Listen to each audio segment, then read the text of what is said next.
China has taken several steps to boost its economy and prepare for a potential trade war with the incoming Trump administration. China has adopted a moderately loose monetary policy, a stance not seen since the global financial crisis of 2008-2009. This includes measures to expand domestic demand and stabilize property and stock markets. The number of new discriminatory trade and investment measures in the world has increased by more than 5,600 per year, far exceeding the pre-pandemic average. The trend of deglobalization is getting worse and worse. The National People's Congress Standing Committee (NPCSC) unveiled a debt swap program to relieve local governments' immediate debt repayment pressures. The central bank announced its biggest stimulus package since the coronavirus pandemic. In the US, President-elect Donald Trump has announced plans to impose significant tariffs on China. He has threatened to implement tariffs as high as 60% on Chinese goods. China's position of opposing the unilateral imposition of tariffs is consistent. Imposing tariffs at will on trading partners will not solve the United States' own problems. China is considering various strategies to counter potential US tariffs, including targeting US firms and diversifying trade partnerships with countries like India and Africa. Some eminent economists believe China has an advantage in this potential trade war. It has more engineers. It has a bigger market domestically, and also the chips that you put in manufactured goods that you export around the world. Tensions have been soaring in the Taiwan Strait as China's largest maritime deployment in decades stirs unease. This too is directed at the US. In accordance with relevant provisions of the anti-foreign sanctions law, China has decided to take countermeasures against US military-industrial enterprises and senior executives. These measures reflect China's apparent proactive approach to navigating economic challenges and preparing for potential trade conflicts. The two countries met at summit level in Lima on the sidelines of the APEC summit in November. If we treat each other as opponents or enemies, engage in vicious competition and mutual harm, China-US relations will suffer setback or even regressions. The outgoing US president making it clear that the two countries don't see eye to eye, but at least don't indulge in double-speak. We haven't always agreed, but our conversations have always been candid and always been frank. President-elect Donald Trump has announced plans to impose significant tariffs on China. Trump has emphasized that these measures are part of his strategy to protect American jobs and industries. The Economic Brief, DD India.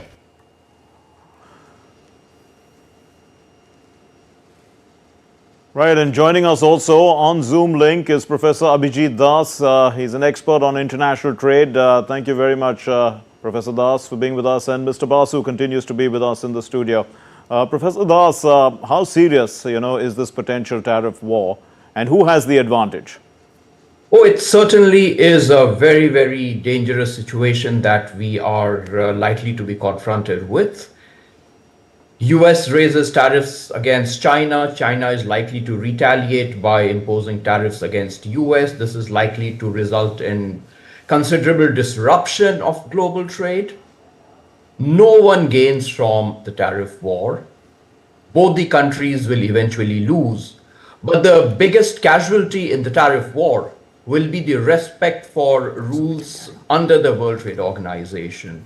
The tariff war will really amount to both the countries, that is US and China, thumbing their nose at the World Trade Organization rules. And that does not bode well for India, that does not bode well for China, that does not bode well for US either. But let's also bear in mind that President-elect Trump's threat to impose tariffs of about 60% on China may be a negotiating ploy to get China onto the negotiating table and to extract concessions. Okay. If that is the game plan, then maybe we could see temperatures coming down a bit and maybe sanctity being restored sooner rather than later.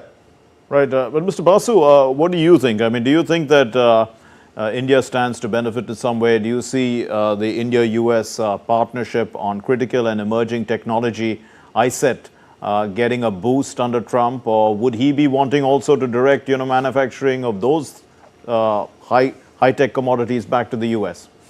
No, I think the India-US technology relationship will gather momentum under Trump.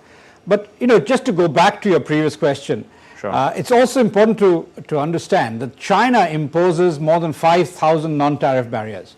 So China is not a free trader by any means. The idea that China is somehow this paragon of free trade virtue is complete nonsense. It is a mercantilist economy. It provides massive subsidies to its export sectors. It provides almost unlimited credit to sectors that it wants to back. And then it imposes non-tariff barriers to imports into the country. And so, for instance, if you look at India's exports to China, they haven't been growing very much. I mean, India's exports to the rest of the world have been growing rapidly ever since the pandemic. But to China, they continue to be almost stagnant. Whereas China's imports into India are continuing to grow very rapidly. This is the sort of imbalance that Trump is seeking to address. And I think he, even in his first term, he imposed tariffs on only 50% of Chinese imports into the US. Okay. And the tariffs are pretty moderate, but they had a huge impact. China's share of US imports was 21.8% in 2018. Now they're down now to 13%, and they're going to continue to decline. And that basically creates an opportunity for others to fill the breach left by China. At the moment, in order, it is Mexico, Vietnam, and India that are the major beneficiaries. Okay. And I think that as the technology relationship with India grows, India will, I think, be a much bigger beneficiary going forward, sure. Including with, for instance, Apple's ecosystem increasingly moving to India through Foxconn. Professor Das, how does the tariff war, the potential tariff war, affect India? And should India take some preemptive steps? The potential tariff war, when it gets really actualized on the ground, could impact India in multiple ways. With the US market for Chinese goods closing down, there is a high risk of China dumping some of those products into the Indian market.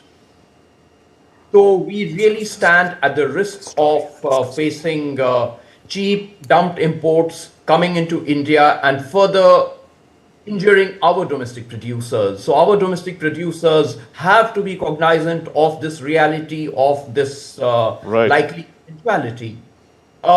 There could be opportunities for Indian exporters, but to my mind, that opportunity or the possibility of those opportunities are more optimistic than what really happened in the first round of trade war during President Trump's first regime.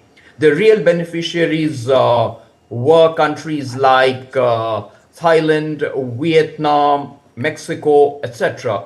And India really did not manage to make much headway, could not tap into those opportunities. And the reason is not very far to seek. We are really not price competitive in a large number of products. Till we improve our price competitiveness, these opportunities will remain mere potentials, and it would be very difficult for Indian exporters to make any meaningful gains in the US market on account of China vacating that space.